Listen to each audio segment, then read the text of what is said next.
And so Sunday is based on our work schedule. Sunday turns out to be the best day that we can all meet together because, we work generally Monday through Friday. And Saturday is considered a play day for most, and then Sunday is our day of rest and our day of worship.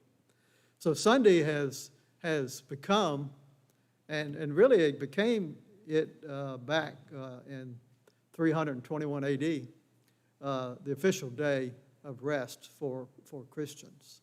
So that's why we are here today, and that's why we observe Sunday as our day of rest.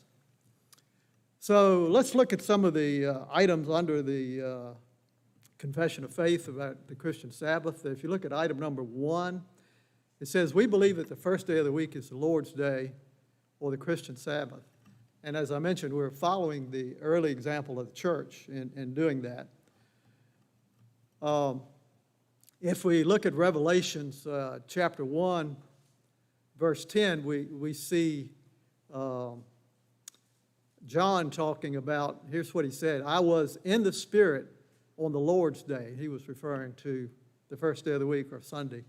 And I heard behind me a loud voice like a trumpet. And so we know from this text that John was observing Sunday as the Lord's Day. And in Acts chapter 20, verse 7, there's another verse that tells us the same thing. It says, on the first day of the week, when we were gathering together to break bread, Paul talked with them, intending to depart on the next day, and he prolonged his speech until midnight. So we know that Paul was meeting in the church with early Christians on Sunday, the first day of the week. And John chapter 20, verse 29 says, on the evening of that day, the first day of the week, the doors being locked, where the disciples were in fear of the Jews, Jesus came and stood among them and said to them, peace be with you. So we know that the early apostles, this was after the resurrection and before the ascension, that we know that the apostles were meeting together on Sunday, and Christ appeared to them and talked with them. Now, if you look at item A, it says, and the Sabbath is to be kept sacred to religious purposes. And we see the first reference to that in Genesis chapter 2, verse number 3. It says, so God blessed the seventh day and made it holy because on it God rested from all of his work that he had done on his creation. So God made the seventh day holy because it was a day of rest. Now, you may ask yourself, did God really need to rest? Probably not. Being all powerful, I don't think physical rest was necessary for God, but it was basically meaning that he ceased his work and it was completed. And he was, in my mind, he was setting an example for us to follow. I think that was probably what was intended there. Now, another scripture is in 1 Corinthians chapter 16, verses 1 through 2. It says, now concerning the collection for the saints, as I directed the churches of Galatia, so you also are to do. On the first day of the week, every week, each of you is to put something aside and store it up as he may prosper, so that there will be no collecting when I come. Just reading that, you may not understand what that was all about, but basically they were collecting money to help the saints in Jerusalem.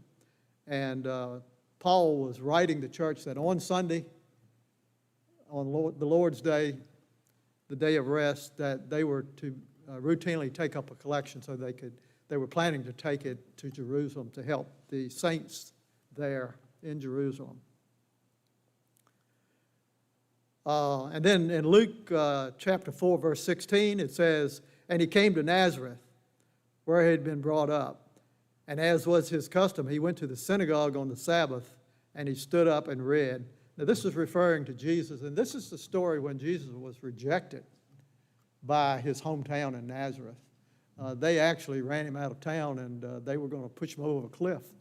But he was able to pass through their arms and was not harmed. But we see here example of Jesus did attend the synagogue. Of course, it was on Saturday. And the thing to remember is that we were not released from the Jewish law until Christ said, "It is finished," on the cross. So Christ and the apostles, while Christ was living, were living under the Jewish law, not the new covenant that we live under today. And then in item B, it says, by abstaining from all secular work and sinful recreation.